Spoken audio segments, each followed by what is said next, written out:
Good morning, everyone. So today's topic of discussion is Bellman-Ford algorithm.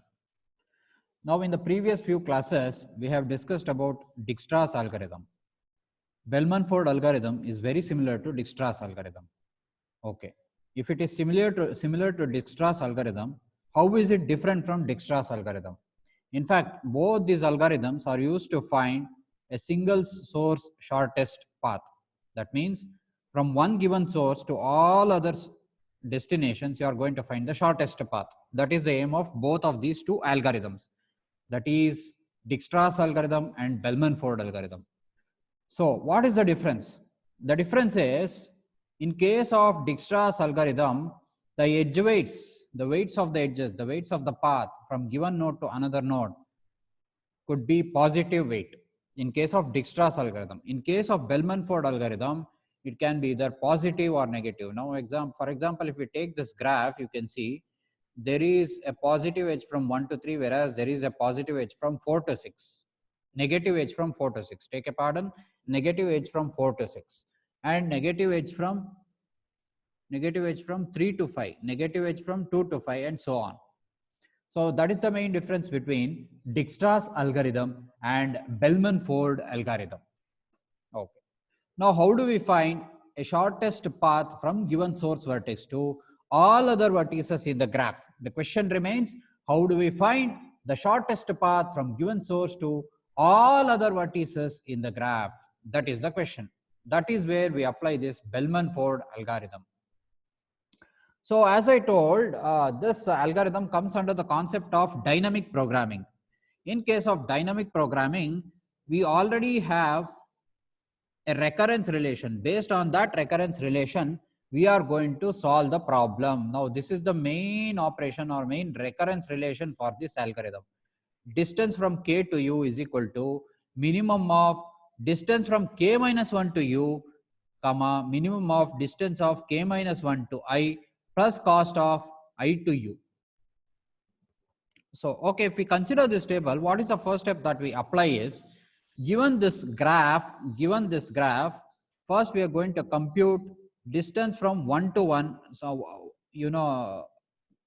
from all the vertices to vertex number 1, we are going to compute the distance from all the vertices to vertex number 1. 1 to 1 is 0, 2 to 1, 2 to 1 is 0, 3 to 1 0, 4 to 1 0, 5 to 1 0, 6 to 1 0. I'll just make it zeros.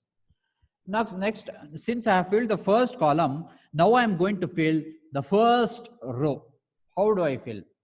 So this is where I apply this. You can see distance from k to 1 is equal to 0 for all k, since 1 is the source number.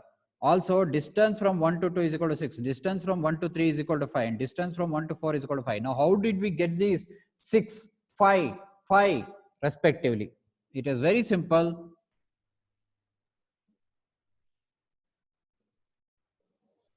Now, if you take up this, see, I have filled this first column with zeros. Now, I'm going to fill the first row. So, 1 to 1 is 0. 1 to 2, 1 to 2 is 6. It has been given in the graph. The same thing I am just putting here. 1 to 3, 5. 1 to 4, 5. 1 to 5, infinity, because there is no direct edge from 1 to 5. It is infinity. 1 to 6, there is no direct edge. It is infinity. 1 to 7, there is no direct edge. It is infinity. Okay. Now, we have found the first column and we have also found the first row. So, we have to find the rest of the elements. How do we compute the rest of the elements? Once again, it's very simple. We are going to apply recurrence relation that has already been given and we are going to find out these values. So, what is that recurrence relation? That recurrence relation is distance from k to u is equal to minimum of distance from k minus 1 to u, comma, minimum varying I, distance of k minus 1 to I plus cost of I to u. So, am I clear with the first step? Am I clear? Okay, right. Now, if we take up this, supposing if we have to find, we have found out this, we have to find distance from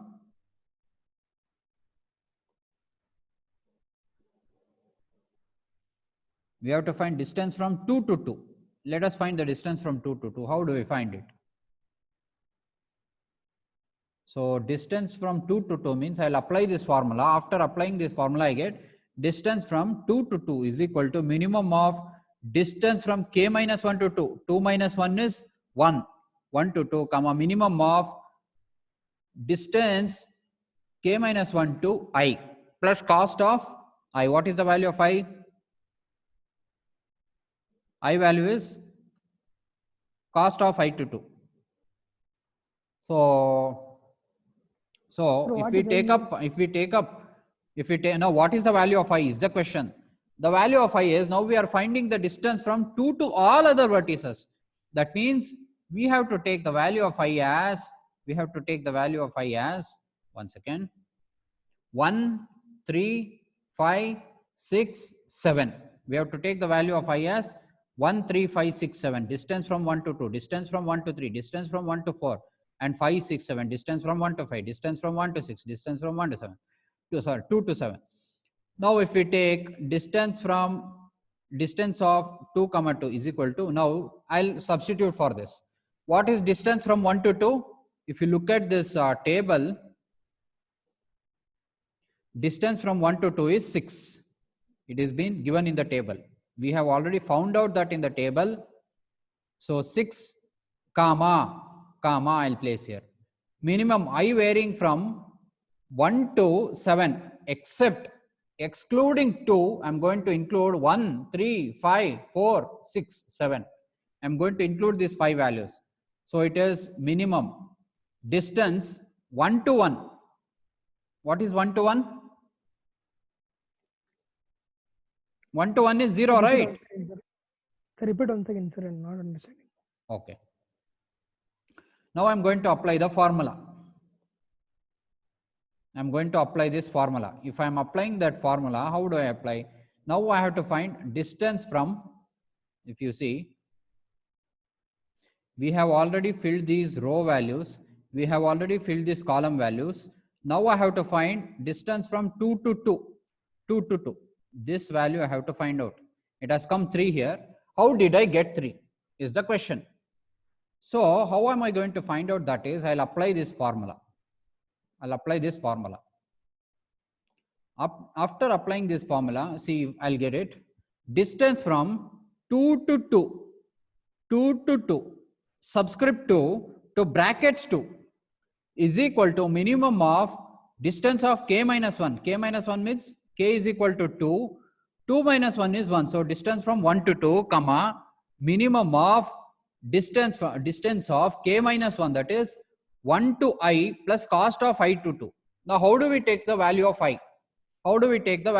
You can see here in graph there are 7 vertices. 7 vertices, right? Now I have to find the distance from 2 to 2. Distance from 2. So I'll take the source vertex as this vertex, 2. Now what are the remaining vertices? If I exclude 2, remaining vertices are 1, 3, 4, 5, 6, 7. Now I have to find shortest distance from 2 to all of these vertices. That is my aim. If I'm going to find out the shortest distance, I'm going to apply this formula. How do I apply this formula? Distance from 2 to 2 is equal to minimum of, minimum of distance 1 to 2. Distance 1 to 2. If you see the table, I have already got that solution. 1 to 2. 1 to 2 is 6. That I have included here. Comma, minimum.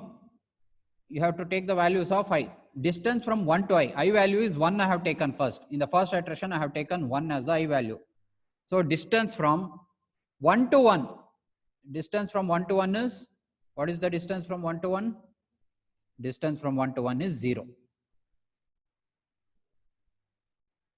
So that is what I have written. 0 plus I value is 1 I have taken. Distance from 1 to cost of 1 to 2. From the graph I have to take. Cost of 1 to 2 is 6. Okay. Next, distance from, here I'll take the value of I, that is next value of I is 3. I'll omit T because 2, because I have already taken 2 as a source vertex, so I'm not going to include 2 in this formula, in this RHS of the formula. So what I'm going to include is, I am going to include 3. So that is distance from k minus 1 minus distance from k minus 1 to 2, that is 1 to 2. Again I'm going to take, this already I have computed. Now I have to find out this minimum of I value I'll take as 3. So distance from 1 to 3. Distance from 1 to 3 is 5. 1 to 3 is 5. Plus cost of I value is 3. Cost of 3 to 2. What is the cost of 3 to 2? If you see the graph here, cost of 3 to 2 is minus 2. Cost of 3 to 2 is minus 2. So 5 minus 2. Similarly, I'll take for I is equal to 4 plus distance from 1 to 4. What is the distance from 1 to 4? Distance from 1 to 4 is, you can see 1 to 4 is 5. Distance from 1 to 4, sorry, distance from 1 to 4 is 5.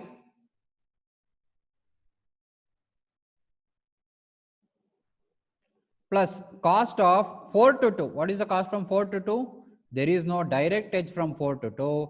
So hence it is infinity. 5 plus infinity. Next, if I take distance from 1 to 5, 1 to 5 is infinity, plus cost of 5 to 2 is infinity, that is infinity plus infinity. Distance from 1 to 6 plus cost of 6 to 2, that is infinity plus infinity. Then distance from 1 to 7 plus cost of 7 to 2 is equal to infinity plus infinity. Now what I'll do is, I'll sum up these values. 0 plus 6 is 6, 5 minus 2 is 3, 5 plus infinity is infinity, all these are infinity, I'll omit it. So which are the minimum values? 6 and 3 are the minimum values. Among 6 and 3, which is the minimum value? 3 is the minimum value. Among 3 and 6, this 6 and 3, which is the minimum value? 3 is the minimum value. So I have got the answer as 3. So that is what I have filled here. You can see distance from 2 to 2 is 3. Am I clear with this step? Any confusions? Any confusions? Any confusions? No, sir. No, sir. Have you, all of you have understood, right? Yes, sir. Okay. If you have any, clear it now only. Okay. We will compute, okay. Okay, I have taken this example. Let us not include first row. We will compute distance from 2 to 7. 2 to 7 we will compute. Distance from 2 to 7 is equal to minimum of distance of 1 to 7. K minus 1. K minus 1 means here K means K minus 1. 2 to 7 means now I have to make it 1 to 7. Distance from 1 to 7. What is the distance from 1 to 7? Whatever is given in the table, that is 1 to 7 is infinity. Infinity, comma, minimum distance from 2 to 7. So minimum distance from 1 to 2. I value is equal to 2. So I'll omit 1. Since I am finding distance from 1 to 7, I'll omit 1 and I will include rest of the values. I'll exclude 1 and I'll include rest of the values. That is excluding 1 and including the values from 2 to 7, I get, okay, what do I get? Let's see. That is distance from 1 to 2. What is the distance from 1 to 2? 1 to 2 is 6. Plus cost from 2 to 2. 2 to 2 is 3. 3 plus 6 is 9. Okay. Now similarly, if I do the computation like this, I get the minimum value as infinity only. I get the minimum value as infinity only. So what I'll do, I'll make that as infinity only. That is 2 to 7 is infinity.